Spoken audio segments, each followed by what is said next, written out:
بسم اللہ الرحمن الرحیم۔ السلام علیکم ورحمۃ اللہ وبرکاتہ۔ آپ سب کا تازہ گلف نیوز میں سواگت ہے، استقبال ہے، ویلکم ہے۔ آپ لوگوں سے اسپیشل گزارش کی جاتی ہے ہمارے چینل کو لائک کریں، سبسکرائب کریں اور دوسروں سے آج 17 شوال 1443 ہجری ہے، 18 مئی 2022 بروز ویڈنسڈے، چہارشنبے کا دن۔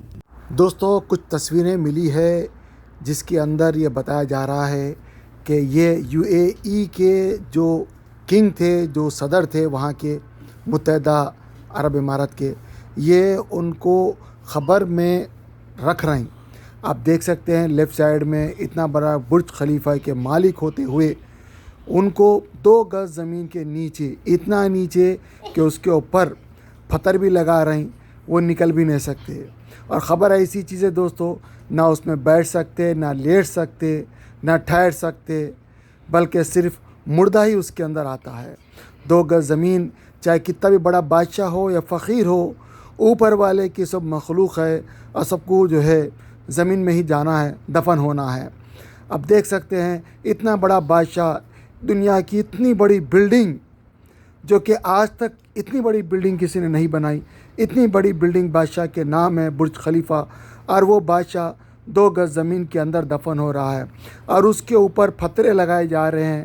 اور آپ دیکھ سکتے ہیں پتھروں کے اوپر مٹی، چاہے وہ مٹی معمولی ہو یا مٹی خاص ہو، لیکن ہے تو زمین کی مٹی، اور زمین کے اندر ان کو دفن کر دیا جا رہا ہے۔ یہ سبق ہم سب کے لیے ہے، ایک عام آدمی ہو یا ایک خاص آدمی ہو یا کوئی بھی ہو، آپ دیکھ سکتے ہیں 2 گز زمین میں ہی اس کو جانا ہے۔ لہذا میرے دوستو، آپ سب لوگوں سے خصوصی گزارش ہے، توبہ استغفار کرے۔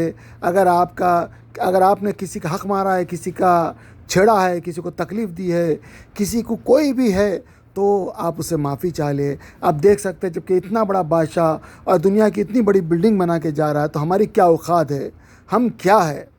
تو اس لیے ہم توبہ استغفار کریں، اور جب تک ہم دنیا میں ہیں اوپر والے سے ہمیشہ ہم ہدایت مانگتے رہے، اور ہمیشہ ہم توبہ استغفار کرتے رہے، اور لوگوں کی جو ہے آسانیاں کرتے رہے لوگوں کے لیے، اور اپنی جو ہے توبہ استغفار کر کے معافی چاہتے رہے دوستو۔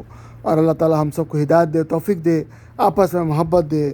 آپ کا بھی اگر کچھ کہنا ہے ضرور کمنٹ کر کے بتائیے گا، شاید آپ کی بات سے ہمارے لیے بھی ایک رہنمائی مل سکے۔ دوستو، انڈیا ٹی وی سعودی عرب سے بہت سارے لوگ دیکھتے ہیں۔ ایک بہترین اور اچھا ٹی وی ہوا کرتا تھا جس میں رجت شرما صاحب غریبوں کے لیے بھی آواز اٹھایا کرتے تھے۔ میں بھی اسے دیکھا کرتا تھا کیونکہ ان کا پروگرام بڑا اچھوتا ہوتا تھا اور دل کو چھوتا تھا، لیکن پتہ نہیں کیوں وہ کچھ سال سے کچھ ایسے پروگرام پیش کر رہے ہیں اپنے ٹی وی کے اوپر جہاں پہ مسلمانوں کے خلاف پروگرام پیش ہو رہا ہے۔ دیکھ کے افسوس ہوتا ہے کہ رجت شرما وہ آدمی ہیں جو انسان کے دلوں میں اتر جاتا تھا، آج وہ دل سے ہی نکل گئے۔ افسوس ہوا، ان کے ٹی وی کے اوپر ایک پروگرام چل رہا تھا، پتہ نہیں میرے کو یوٹیوب پہ کیسے مل گیا، جس میں بتایا جا رہا کہ بھئی ایکس مسلم سے انٹرویو، ایکس مسلم، ایکس کرسچن، ایکس ہندو، یہ کیوں لڑے جھگڑے لگانے والے پروگرام رجت شرما صاحب پیش کر رہے ہیں، جب کہ وہ نیچے سے اوپر آئے، اور ان کو اوپر آنے کے لیے بہت سارے لوگوں نے ان کی مدد کی۔ اس کے اندر کچھ مسلمان بھی تھے، اور اس کے اندر ہم بھی ان کو دعا دیا کرتے تھے کہ بھائی جب ان کا نیا چینل شروع ہوا تھا، انڈیا ٹی وی چینل، لیکن آج دیکھ کے بڑا افسوس ہوا، دل کو بڑا دکھ ہوا، دھکا لگا کہ ایسا انسان اپنے چینل کے اوپر کیسا پروگرام پیش کر رہا ہے۔ ایک لڑائی جھگڑے کا پروگرام جس کے اندر جس کی کوئی ضرورت نہیں ہے، ایسا پروگرام جو آپس میں لوگوں کو لڑوائے، کیا فائدہ ہے ایسے پروگرام کا؟ میں آپ لوگوں سے پوچھتا ہوں کہ بھائی کیوں ایسا پروگرام پیش کر رہے ہیں لوگ؟ دنیا میں ایسے کیوں بن گئے؟ کیا ملتا ہے ایسا کر کے؟ ارے بھائی، انسان ہے، انسان کو مل کے رہنا چاہیے۔ جتنا مل کے رہیں گے اتنا فائدہ ہے، اتنے دعائیں ملتی، ایک دوسرے کا سپورٹ ملتا۔ آپ دیکھو، اب سے کچھ سال پہلے جب 2019 میں کووڈ شروع ہوا تھا، پورے ہندوستان میں آکسیجن کی کمی تھی، لوگ مر رہے تھے سانس لینے کے لیے۔ ایسے میں سعودی عرب سے وہاں پہ آکسیجن پہنچتا ہے فری آف کاسٹ، اور لوگ ایک دوسرے کو گالیاں دے رہے تھے۔ شمشان گھاٹ میں جگہ نہیں تھی، قبرستان میں جگہ نہیں تھی، لوگ وہاں پہ لڑائی جھگڑا بھول گئے تھے، پولیٹکس بھول گئے تھے، ایک دوسرے کی مدد کر رہے تھے۔ لیکن جب وہ ختم ہو گیا، خدا نے ان کے اوپر رحم کیا، تو آج پھر سے جو ہے وہاں پہ ایسے چیزیں پھر سے شروع ہو گئے. کبھی تاج محل کا ویواد تو کبھی کوئی مسجد کا ویواد, کبھی کسی جگہ کچھ نہ کچھ چلتے رہتا. کیوں ایسا مجھے سمجھ میں نہیں آتا. ارے بھائی, ہندوستان کی زمین پہ حضور صلی اللہ علیہ وسلم کی دعا ہے. حضور صلی اللہ علیہ وسلم فرمائے مجھے ہند سے ٹھنڈی ہوا آ رہی ہے. اور ایک جگہ میں نے یہ بھی سنا کہ سب سے بہترین ہوا ہند کی ہے. اور ظاہر بات ہے ہند سے جو اود آتا ہے وہ ہند کا اور کمبوڈیا کا مانا جاتا ہے نمبر 1 انڈیا کا, نمبر 2 کمبوڈیا کا. اور ظاہر بات ہے انڈیا کے لوگ جو ہے پوری دنیا کے اندر میرے بھائی رحمت کی باتیں لے کے جاتے ہیں, برکت کی باتیں لے کے آتے ہیں. ہم بھی یہاں پہ ہیں مکہ مدینے کے اندر, بہت سارے لوگ ہیں. کیوں مجھے سمجھ میں نہیں آتا کیوں ایسے چیزیں پروگرام پیش کرتے جس کے اندر لڑائی جھگڑے دنگے فساد. ارے بھائی ملنے کا پروگرام پیش کرو, آپس میں کیسا ایک دوسرے کی ہیلپ کرنے والے پروگرام پیش کرو. میں نے کچھ ٹائم پہلے ایک ایسا پروگرام دیکھا جہاں پہ مسلمان بچی ہے, ان کے ماں باپ ہندو ہے, یعنی وہ بچی کو کوئی ہندو لوگاں پال لیے اور بالکل مسلمانوں کی طرح گھر میں نماز پڑھنے کا پابند بنائے, بچی کو قرآن شریف سکھائے اس کو. اور کچھ ایسے بھی گھراں تھے مسلمان ماں باپ ہے, بچہ بچی ہندو ہے, ان کو ماں باپ ان کو پال لیے. اس طرح ایک دنیا کے اندر ایک ایگزامپل سیٹ ہوا ہندوستان. ایسی جگہ پہ وہاں پہ اب کیوں ایسے الٹے سیدھے چیزیں چل رہے ہیں مجھے سمجھ میں نہیں آتا. میں ہمیشہ دعا کرتے رہتا ہوں کہ بھائی اللہ تعالیٰ ہم سب کو ہدایت دے, بدھی دے, سنمتی دے, آپس میں محبت دے, ہدایت دے. جب انسان ہدایت پہ رہتا ہے تو سب کے لیے اچھا ہی سوچتا ہے. اب یہ ڈیبیٹ سے کیا مل رہا پتہ نہیں کیا ہے, وہاں پہ جو ہے لوگوں کو بلایا جا رہا ہے, وہ اپنے حساب سے غلط سلط قرآن کی آیتیں کوٹ کر رہے ہیں اور غلط سلط ترجمہ پیش کر رہے ہیں اور ایک لڑائی جھگڑے کا ماحول بنا رہے ہیں. لیکن وہاں پہ جن لوگوں کو بلایا گیا تھا وہ لوگ بڑے سمجھدار تھے. ان لوگوں نے بھائی بڑے اس سے جو ہے ماحول کو ٹھنڈا کیا, ورنہ ماحول گرم ہو جاتا, پھر لڑائی جھگڑے دنگے فساد ہوتے. کیا ملتا اس سے, آپ سے پوچھتا ہوں میں کیا ملتا. ان چیزوں کو روکنے کے لیے آپ بھی اوپر والے سے دعا کیجیے گا. میں جس تصویریں لگایا ہوں اور رجت شرما کی ہدایت کے لیے بھی دعا کرتا ہوں, اور تمام عالم کی انسانیت کی دعا کرتا ہوں, اپنے لیے بھی ہدایت کی دعا کرتا ہوں, آپ کے لیے بھی ہدایت کی دعا کرتا ہوں. اللہ تعالیٰ ہم سب تمام عالم کے انسان کو اللہ تعالیٰ ہدایت دے.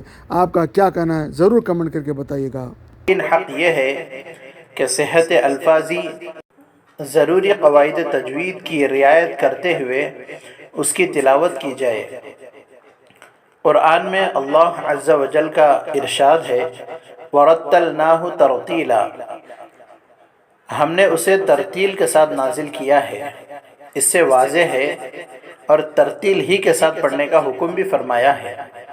چنانچہ دوسری جگہ ارشاد ہے وَرَتِّلِ الْقُرْآنَ تَرْتِيلًا, اور قرآن کی تلاوت اطمینان سے صاف صاف کیا کرو. ترتیل کی تفسیر حضرت علی کرم اللہ وجہہ کے ارشاد کے مطابق حروف کو تجوید کے ساتھ پڑھنا اور وقفوں کی معرفت ہے. تو ترتیل سے قرآن کریم پڑھا جائے گا, تبھی اس کی تلاوت کا حق ادا ہوگا.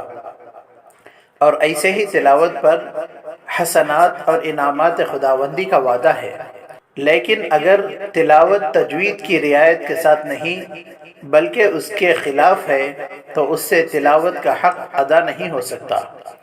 حدیث پاک کے اندر یوں آتا ہے زین القرآن باصواتکم, ترجمہ اپنی آواز سے قرآن کو مزین کرو.